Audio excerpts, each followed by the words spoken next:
لبيك اللهم لبيك لبيك لا شريك لك لبيك إن الحمد والنعمة لك والملك لا شريك لك لبيك اللهم لبيك لبيك لا شريك لك لبيك ইসলামের পাঁচটি স্তম্ভের মধ্যে অন্যতম স্তম্ভ আর্থিক, শারীরিক ও মানসিকভাবে সুস্থ ব্যক্তি, যিনি নিজ দেশ থেকে পবিত্র নগরী মক্কা পর্যন্ত যাতায়াত করতে সক্ষম এবং হজ থেকে ফিরে আসা পর্যন্ত আপন পরিবারের আবশ্যকীয় ব্যয় বহন করতে পারবেন।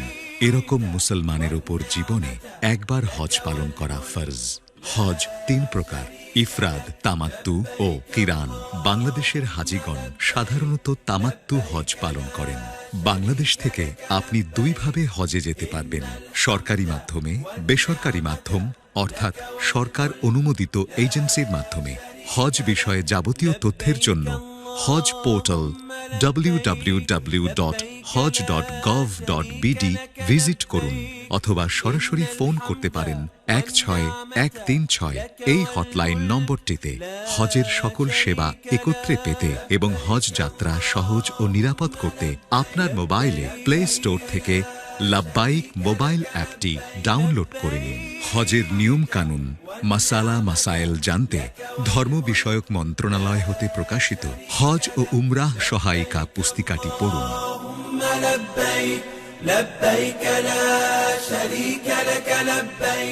নিবন্ধনের পর আপনি বায়োমেট্রিক সম্পন্ন করুন। ভিসার জন্য সরকারি মাধ্যমের হজ যাত্রীগণ বায়োমেট্রিকের এনরোলমেন্ট কপি, সনদ, পাসপোর্ট এবং সদ্য তোলা এক কপি ছবি, মন্ত্রণালয় হতে চাওয়া অন্যান্য তথ্য ইসলামিক ফাউন্ডেশন অথবা হজ গাইডের মাধ্যমে হজ অফিস, ঢাকায় জমা দিন। বেসরকারি মাধ্যমের হজ যাত্রীগণ এজেন্সির সঙ্গে যোগাযোগ রক্ষা করুন। আপনার গাইড অথবা হজ এজেন্সির মাধ্যমে বায়োমেট্রিক করে ভিসা, টিকিট ও আইডি কার্ড সংগ্রহ করুন। সরকারি হাসপাতালে নির্ধারিত স্বাস্থ্য পরীক্ষা সম্পন্ন করে আপনার রিপোর্ট এবং ই-হেলথ প্রোফাইলের কপি সহ টিকা কেন্দ্রে টিকা নিয়ে ফিটনেস সনদ গ্রহণ করুন। হজ পোর্টালের তথ্য যাচাই অপশনে আপনার ট্র্যাকিং বা পাসপোর্ট নাম্বার দিয়ে সার্চ করলে হেলথ প্রোফাইল পাওয়া যাবে। মনে রাখবেন, সৌদি সরকারের নির্দেশনা মোতাবেক এবছর দুরারোগ্য ব্যাধিতে আক্রান্ত কোনো ব্যক্তি হজে গমন করতে পারবেন না। আপনি হজের সফরে 23 কেজি করে দুইটি লাগেজে সর্বোচ্চ 46 কেজি মালামাল বহন করতে পারবেন। এছাড়া হাত ব্যাগে 7 কেজি পর্যন্ত মালামাল বহন করতে পারবেন। হাত ব্যাগে পরিধানের কাপড় সহ কিছু পরিমাণ ব্যবহার্য সামগ্রী রাখুন, যাতে হোটেলে পৌঁছে প্রয়োজনে ব্যবহার করতে পারেন। যেসব ঔষধ নিয়মিত সেবন করতে হয়, চিকিৎসকের ব্যবস্থাপত্র সহ সেই সব প্রয়োজনীয় ঔষধ সঙ্গে রাখুন। সম্মানিত হজ যাত্রী, আপনার লাগেজে জর্দা, তামাক পাতা ও অন্যান্য নেশা জাতীয় পণ্য সামগ্রী এবং সকল প্রকার অবৈধ পণ্য পরিবহন থেকে বিরত থাকুন। মনে রাখবেন, আপনার লাগেজ স্ক্যানিং করা হবে এবং আপনার লাগেজে কি আছে তা স্ক্যানিং মনিটরে দেখানো হবে। অবৈধ পণ্যের জন্য আপনার হজ সফর বাতিলও হতে পারে। এমনকি আপনার বিরুদ্ধে এয়ারপোর্টে এ সংক্রান্ত ফৌজদারি মামলা হতে পারে। এজন্য নিজের লাগেজ নিজে চেক করে তালাবদ্ধ করুন এবং লাগেজের চাবি নিজের হেফাজতে রাখুন। উল্লেখ্য, ছবিতে প্রদর্শিত পণ্য দ্রব্যাদি হ্যান্ড লাগেজে বহন করা যাবে না। হজ গমনকালে স্মার্ট মোবাইল ফোন সাথে নিন।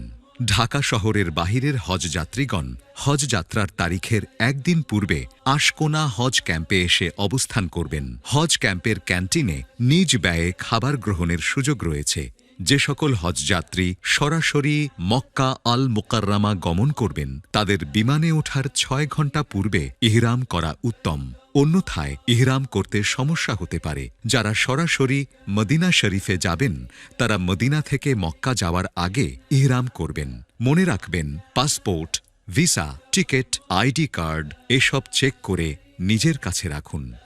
ঢাকা শহরের হজযাত্রীগণ ফ্লাইট ছাড়ার 6 ঘণ্টা পূর্বে আশকোনা হজ ক্যাম্পে আসুন। নির্দিষ্ট কাউন্টার থেকে লাগেজ শনাক্তকরণ ট্যাগ বা RFID ট্যাগ সংগ্রহ করে আপনার লাগেজে লাগিয়ে বুকিং এবং ইমিগ্রেশন সম্পন্ন করুন। ইমিগ্রেশন কাউন্টারে আপনার পাসপোর্ট, ভিসা, টিকিট দেখাতে হবে। ঢাকা হজ ক্যাম্পে বাংলাদেশ পর্বের ইমিগ্রেশন সম্পন্ন করার পর ঢাকা হজরত শাহ জালাল বিমানবন্দর হতে নির্দিষ্ট কাউন্টারে রোড টু মক্কা সার্ভিসের আওতায় সৌদি আরবের প্রি অ্যারাইভাল ইমিগ্রেশন সম্পন্ন করে বিমানে আরোহণ করুন। বিমানে ওঠার সময় তাড়াহুড়া না করে ধৈর্য ধরে ফ্লাইটে উঠুন। ফ্লাইটে উঠে আপনার নির্দিষ্ট সিটে গিয়ে বসুন। আপনার সিট নাম্বার বোর্ডিং কার্ড বা টিকেটে দেখতে পারবেন। আপনার হ্যান্ডব্যাগ সাবধানে নির্ধারিত লকারে রাখুন। বিমান টেক অফ বা ছাড়ার পূর্বে কেবিন ক্রু কিছু নিয়ম কানুন বলবেন। মনোযোগ সহকারে নিয়মগুলো শুনুন এবং তা পালন করুন। মনে রাখবেন, সিটবেল্ট সিগন্যাল বাঁধার সংকেত জ্বলে উঠলে সিট বেল্ট বাঁধুন এবং বন্ধ না হওয়া পর্যন্ত সিট বেল্ট খুলবেন না। নির্দিষ্ট উচ্চতায় বিমান ওঠার পর এই সিট বেল্ট বাঁধার সংকেত বন্ধ হয়ে যাবে। কেবিন ক্রু খাবার সরবরাহ করবে। সিটে বসেই সতর্কতার সঙ্গে খেয়ে নিন। বিমানে যাত্রী সংখ্যার তুলনায় টয়লেটের সংখ্যা সীমিত। টয়লেটের ভেতর কেউ আছেন কিনা তা টয়লেটের সামনে লাল ও সবুজ বাতির সাহায্যে স্বয়ংক্রিয়ভাবে প্রদর্শন করা হয়। প্রয়োজনে টয়লেট ব্যবহারে কেবিন ক্রুর সহযোগিতা নিন। টয়লেটের ভেতর খুব অল্প জায়গায় একটি কমোড ও একটি বেসিন বসানো থাকে। কমোডে পানি ব্যবহারের সুযোগ নেই, টিস্যু ব্যবহার করতে হবে। ব্যবহৃত টিস্যু পেপার বা স্যানিটারি ন্যাপকিন ফেলা নিষিদ্ধ। এসব ফেলার জন্য টয়লেটের ভেতরে রাখা বিন ব্যবহার করুন। যথাসম্ভব কম সময়ে টয়লেট ব্যবহারের পর কমোড ফ্ল্যাশ করে বাইরে বেরিয়ে আসুন। কমোডের পাশে ফ্ল্যাশ স্থান চিহ্নিত থাকে। বিমানে তায়াম্মুমের সাহায্যে অজু করে সিটে বসেই নামাজ আদায় করতে পারবেন।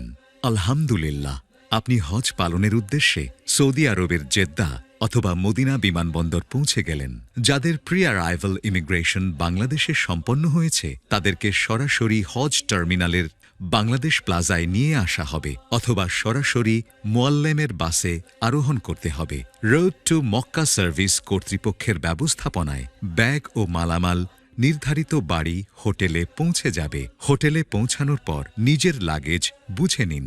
যারা সিলেট ও চট্টগ্রাম থেকে সৌদি আরব যাবেন তাদের জেদ্দা বা মদিনা এয়ারপোর্টে ইমিগ্রেশন সম্পন্ন হবে এবং নিজ নিজ ব্যাগ ও মালামাল ইমিগ্রেশন এরিয়া থেকে সংগ্রহ করতে হবে। কোনো কারণে লাগেজ না পেলে এজেন্সি অথবা হজ মিশনকে অবহিত করুন। আলহামদুলিল্লাহ, আপনি হজ পালনের উদ্দেশ্যে সৌদি আরবে পৌঁছেছেন।